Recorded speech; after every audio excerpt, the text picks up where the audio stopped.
definir este tiempo de la economía, este momento, Fausto? Para mí es un periodo de transición. Es claramente un periodo de transición. El gobierno ya no tiene proyectos ni a mediano ni a largo plazo, solamente está pensando muy concentrado en el corto plazo porque después sabe que el año que viene hay un cambio de gobierno y la verdad que no hay nada pensado para más allá. Adicionalmente tenés una coyuntura económica muy cortoplacista, vinculada básicamente a la falta de divisas. Hoy están faltando dólares para que la economía funcione normalmente. Entonces, todas las políticas económicas del gobierno están hoy centradas en tratar de sobrellevar esa escasez de divisas en la economía. Con lo cual tenés una economía pensando solamente en el corto plazo. No se están pensando grandes proyectos económicos hacia adelante, ni grandes planes. El plan económico es básicamente la discusión es consigo plata de los holdouts, de la deuda, arreglo con los holdouts o no se arregla en el año que viene, o cuál es el panorama futuro. Pero más allá de eso no hay nada pensado. ¿Tiene condiciones el gobierno para arreglar con los holdouts en enero? Sí, a ver, el gobierno puso una cláusula, un artículo en la ley de pago soberano que en principio impediría arreglar con los holdouts porque impide un pago mayor a los del canje 2005 y 2010. Con lo cual, eso en principio lo limita. Hasta enero. La cláusula Rufo. Esa es la cláusula Rufo, pero la ley de pago soberano lo limita para siempre, hasta que no se modifique ese artículo. Obviamente, calculo yo que algún decreto de necesidad de urgencia o en caso de que se llegue a un acuerdo y que se pueda cerrar el tema, el gobierno modificará ese artículo de la ley de pago soberano. La cláusula Rufo cae en diciembre. El 31 de diciembre cae la cláusula Rufo, así que por eso no habría más problemas. El problema sería puramente local más allá del 2015, ¿no? ¿Y se llega con el actual nivel de reservas y de deudas a los importadores a enero en estas condiciones? Sí, a enero se llega, se perderán reservas. El gobierno en algún momento tendrá que empezar a evaluar cuánto más quiere que caiga la economía. La actividad económica en agosto y septiembre está cayendo un promedio del 4% anual. Se perdieron más de 400.000 puestos de trabajo en los últimos 12 meses y la inflación se mantiene en 40%.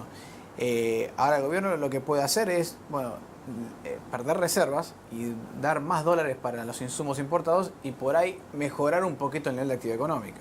Porque esta caída de 4 puntos en la actividad económica es producto de una caída de un 20% en las importaciones. Eso es menos insumos. Las importaciones de insumos que alimentan la producción industrial, vamos a aclararlo, ¿no? No hablamos de... Así es, Argentina, más del 90% de las importaciones argentinas son insumos o maquinaria y equipo para la producción. O sea que lo que es consumo es mínimo, es menos del 10%, estamos hablando de un 8% en general.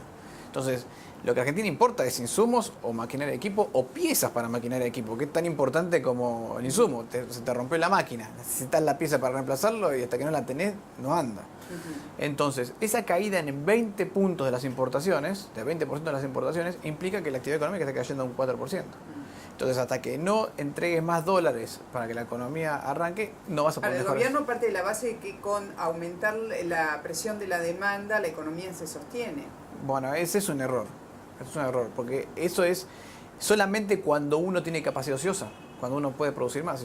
Como en el 2003, por ejemplo. En el 2003 la economía había tenido una caída muy importante después de la crisis y había una capacidad ociosa de un 30%. Entonces, simplemente aumentando la demanda, las máquinas se ponían en funcionamiento y arrancaba la actividad económica. ¿Qué debería hacer el gobierno para controlar el nivel de inflación? El nivel de inflación se controla hoy básicamente reduciendo la emisión monetaria. Es la primera medida. Y para reducir la emisión monetaria tiene que reducir el déficit fiscal. Estamos hablando de que de aquí a fin de año el gobierno va a tener que emitir unos 100.000 millones de pesos para financiar el Tesoro. Y eso es inflacionario. O sea, porque además tenemos una caída en la demanda de dinero. Lo que estamos observando hoy, y es peligroso, es que no solo la oferta de dinero crece, sino que cae la caída en la demanda de dinero. Cae la demanda de dinero, perdón. El dinero es como cualquier bien. Si aumenta la oferta y cae la demanda, el precio del dinero baja. Ahora, como no vemos el precio del dinero, lo que vemos es el precio de todos los bienes. Y eso es la inflación, ¿no? ¿Cuál sería un valor genuino del dólar hoy, del dólar real? Es difícil. Se puede hacer un cálculo matemático, pero es siempre teórico. Lo que estamos calculando como paridad teórica está alrededor de 11, 11,5. Pero digo, es un cálculo teórico. Eso sería en condiciones de apertura del mercado cambiario y cierta apertura de la economía. Ahora, en estas condiciones es muy difícil saberlo. Arreglar con los holdouts y eventualmente con los Me Too. Sí. ¿resolvería esta situación de flujo de divisas o no necesariamente? Yo creo que la resolvería. La resolvería no basado en la credibilidad que tiene este gobierno, sino en la credibilidad que puede tener un cambio de gobierno. Aquel que invierta en Argentina en el 2015, una vez solucionado el tema de los holdouts, va a ser aquel que esté pensando en Argentina 2016. Vamos a emitir deuda. Si el gobierno arregla los holdouts y los Me Too y puede salir a colocar deuda en el 2015, el que lo va a pagar va a ser el próximo gobierno. Entonces, yo creo que el gobierno va a usar esa herramienta de apoyarse en la credibilidad del próximo gobierno y emitir deuda como para obtener divisas para financiar las importaciones y el nivel de actividad económica, ¿no? ¿Hay posibilidades de salir del cepo? Yo creo que sí. Lo que pasa es que para salir del cepo a esta altura se necesita un plan económico mucho más general, ¿no?, de la economía. Porque si salir del cepo, la pregunta es a qué precio salimos del cepo. ¿A qué precio va a terminar el dólar si salimos del cepo? Y ojo que ese precio puede impactar más aún sobre la inflación. Entonces, si yo no tengo una política antiinflacionaria para adjuntarle a la salida del cepo, voy a tener un problema inflacionario.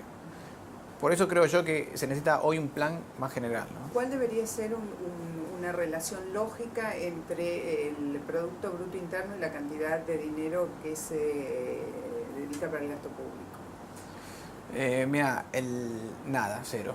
La relación lógica sería que el Banco Central no emitiera dinero para financiar al Tesoro. Jamás. Jamás de los jamases. Sobre todo en un país como Argentina, que es un país que ha vivido eso mucho tiempo. Es como un borracho. Un borracho, cuando se le saca la bebida, no se le da alcohol para nada. Y Argentina tiene la misma situación. Argentina es un país que tiene un problema de alcoholismo, si querés decirlo, en materia monetaria. Entonces, en esas condiciones nunca se le puede financiar al Tesoro a través de la emisión monetaria. ¿El presupuesto que se acordó es devaluatorio, como dicen algunos economistas? En el sentido de que o miente o va a la devaluación. Yo creo que miente directamente el presupuesto. Ahí veo un presupuesto que no tiene sentido, no tiene incorporados gastos que va a tener obviamente, como aumentos salariales, tiene subestimada la inflación, eso significa que todos los gastos están subestimados. Si yo no estoy estimando correctamente cuánto me van a aumentar los precios de los servicios, los precios de salario, etcétera, están subestimados. Y el tema de la devaluación o no van en el mismo camino. Si yo subestimo la inflación, también probable que esté subestimando la devaluación, ¿no? Están, por último, ¿no? ¿Están dadas las condiciones para que el gobierno llegue a un acuerdo con los holdouts una vez que caiga la cláusula Rufo, aunque se vislumbra?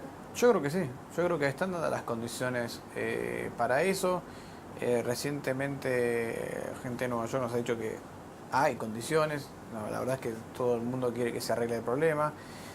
Además hay muchos inversores que no tienen nada que ver con holdouts, que son inversores que han invertido en bonos argentinos que obviamente verían con buenos ojos que los bonos se revaluaran, ¿no? Un arreglo de Argentina con los holdouts y con los Me Too haría bajar la tasa de interés a la que pueden dar Argentina y subir el precio de los bonos. Y todos aquellos que han confiado en Argentina y que han invertido en Argentina se verían beneficiados. Entonces creo que en general todo el mundo quiere hoy un arreglo con los holdouts.